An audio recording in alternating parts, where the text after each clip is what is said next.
Yeah, leaving. The seats are a little bit small, but we'll be okay. It is a pleasure to have you. We are here. Yeah, we are in Trang. We have to kill some time. Wife with all the device. Plenty when you traveling. ถึงสนามบินตังปุ๊บก็โหนรถตู้ไปท่าเรือประมาณ50นาทีวิวสองข้างทางเนี่ยเป็นสวนยางแต่ถนนโล่งสบายพอไปถึงอ้าวเรือรอบปกติวันละรอบเพิ่งออกไปหมาดๆแต่ไม่เป็นไรค่ะมันไม่ใช่อุปสรรคสำหรับคนชอบเที่ยวแบบเรานี่แหละค่ะความสนุกของการเดินทางสุดท้ายเราก็เลยต้องเหมาเรือไปเกาะกระดานเขาคิดราคาประมาณ 1,400 บาทต่อเที่ยวใครได้ถูกกว่านี้ก็บอกเราด้วยนะเผื่อเอาไว้คราวหน้าค่ะเสียงเครื่องยนต์เรือดังหูจะแตกแต่เราสองคนก็ตื่นเต้นมากเพราะใกล้จะถึงเกาะแล้วลมทะเลพัดโดนหน้าชมวิวทะเลและเกาะระหว่างทางใช้เวลาเดินทางประมาณ45นาทีค่ะโดยเรือเนี่ยเขาจะขับผ่านเกาะมุกก่อนจากนั้นก็จะเป็นเกาะกระดานส่วนด้านข้างเนี่ยจะเป็นเกาะลีบงค่ะทริปนี้เราไม่ได้แค่มาเที่ยวแต่ว่าจะขโมยเวลาเงียบๆให้กันและกันค่ะ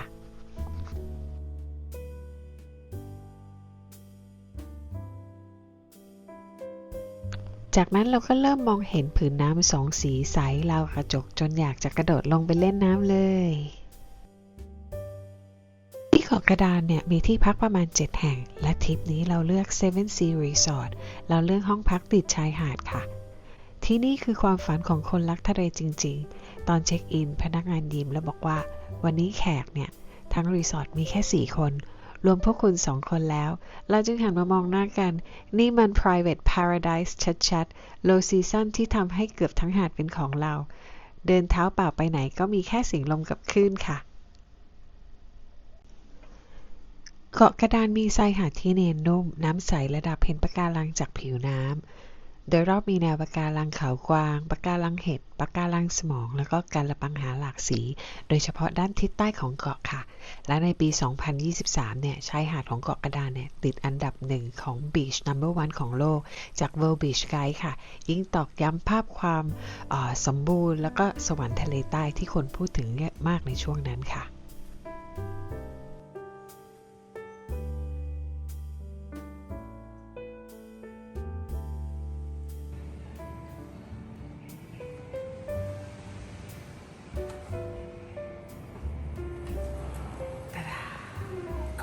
Bathroom. Open shower.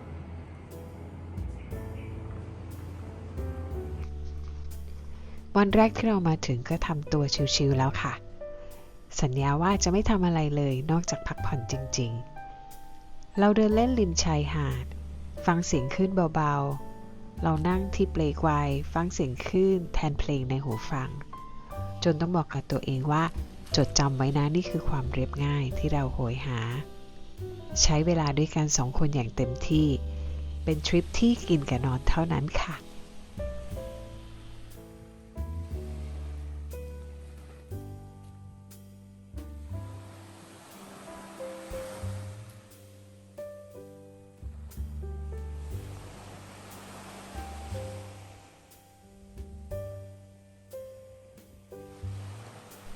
เราตัดสินใจไม่ทำกิจกรรมใดๆเลยค่ะ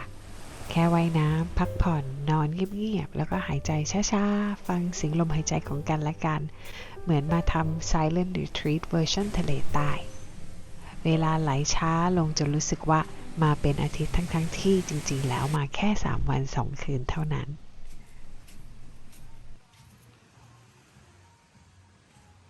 อุทยานแห่งชาติอยู่บนเกาะค่ะแล้วพวกเราเนี่ยชอบความเป็นส่วนตัวของเกาะที่นี่มากพนักงานที่นี่ดูแลต้อนรับพวกเราเป็นอย่างดีและแน่นอนว่าคนที่สนุกที่สุดจะเป็นใครไปไม่ได้สามีฉันเองค่ะสนุกอยู่คนเดียวจริงๆบอกว่าสามีเนี่ยเริ่มพักผ่อนและชิลตั้งแต่วินาทีแรกที่มาถึงเกาะนี้แล้วค่ะ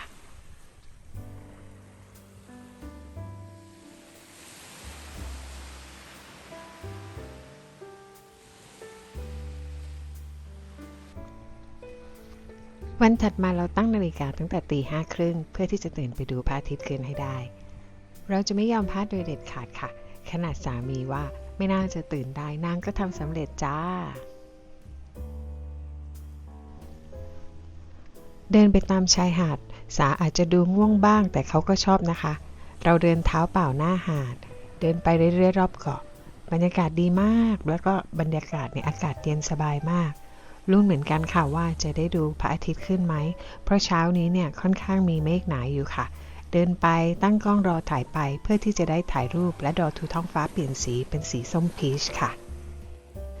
วันนี้แขก2 คนที่พักก่อนหน้าเราเขาจะเช็คเอาท์ค่ะเท่ากับว่าทั้งรีสอร์ทจะมีเพียงแค่เรา2 คนครั้งแรกในชีวิตฟีลแบบเป็นเจ้าของเกาะ1 วันเต็มๆเลยที่นี่ธรรมชาติยังสมบูรณ์อยู่มากเพราะว่าเป็นส่วนอุทยานเกาะกระดานค่ะทำให้เราได้เห็นปูเสฉวนเดินกันเต็มไปหมดอีกทั้งยังมีนกทะเลบินโฉบไปมาด้วยนะคะ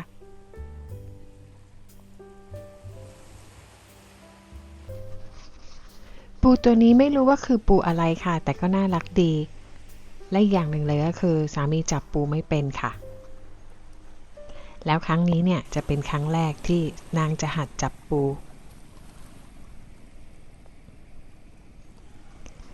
เย้ดีใจกับนางด้วยนะคะจับปูเป็นสักทีหนึ่ง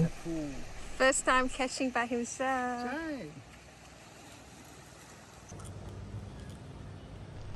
หลังจากใช้เวลาเดินรอบเกาะชมบรรยากาศแล้วก็เหล่าปูเสฉวนอยู่สักพักเราก็ขอแอบกลับไปงีบพักเอาแรงก่อนละกันนะคะ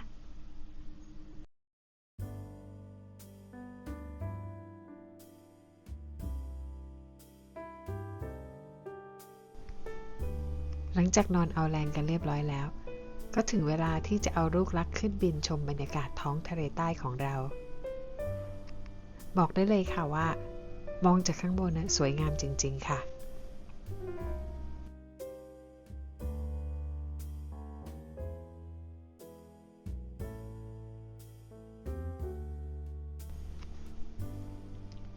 เกาะกระดานและหมู่เกาะรอบๆเป็นพื้นที่ศึกษาธรรมชาติมีแนวปะการังน้ำตื้นหญ้าทะเลแล้วก็ชายหาดทะเลขาว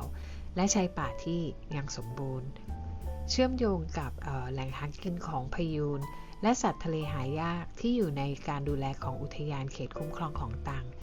ซึ่งถูกยกให้เป็นโซนอนุรักษ์พยูนแห่งแรกของไทยภาพรวมของอุทยานเจ้าไหมหมู่เกาะริบงที่นี่เปรียบเป็นเหมือนครัวใหญ่ของพยูนสัตว์เลี้ยงลูกด้วยนมที่กินมังสวิรัติ 100% และเมนูโปรดของน้องก็คือหญ้าทะเล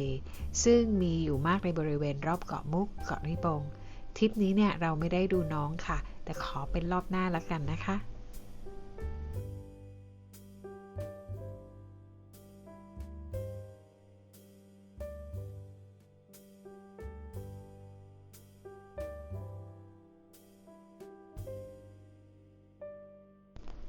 เราไม่อยากให้เวลาช่วงนี้จบลงเลยสามีในชีวิตจริงอาจจะไม่ได้เพอร์เฟกต์ต้องพูดว่าทุกคนไม่มีใครเพอร์เฟกต์แต่เราโชคดีที่มีเขาเป็นทั้งเพื่อนสนิทคู่หูเดินทางเป็นคนรักเป็นคนตลกแล้วคอยดูแลซัพพอร์ตอยู่ข้างๆในยามที่ชีวิตเรามีทั้งช่วงขึ้นและลงเราคุยกันได้ทุกเรื่องโชคดีจังที่เรามีกันและกันอยู่ตรงนี้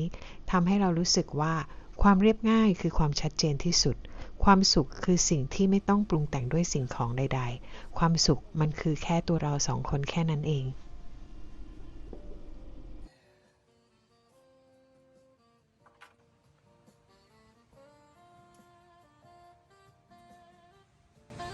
Busy life today. Busy beach life. It's terrible.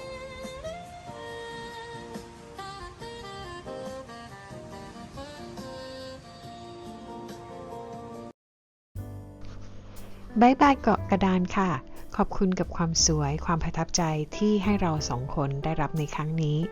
เรากลับเข้าฝั่งด้วยหัวใจสีฟ้าพาสเทลและเราจะกลับมาเที่ยวตรังอีกแน่นอนค่ะ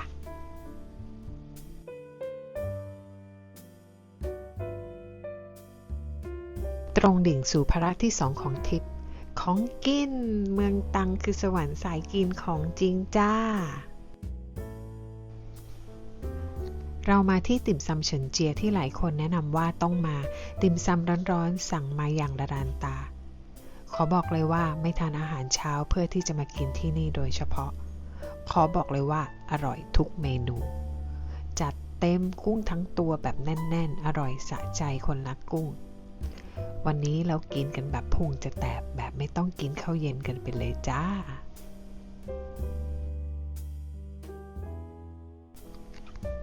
ของฝากห้ามพลาดขนมเปี๊ยะซอย9คำแนะนำจากชาวตรังตรงกันว่า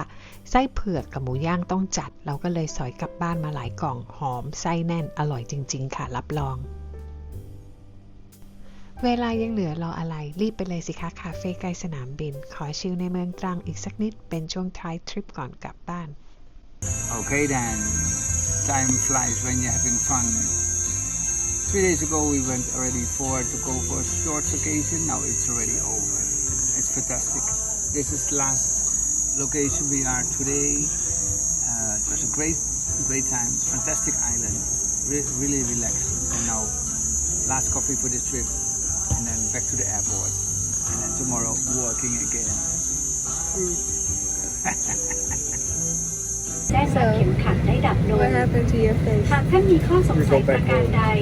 สามารถสอบถามได้จากพนักงานต้อนรับของเราค่ะสายการบินไทยไลออนแอร์มีความยินดีที่ได้ต้อนรับ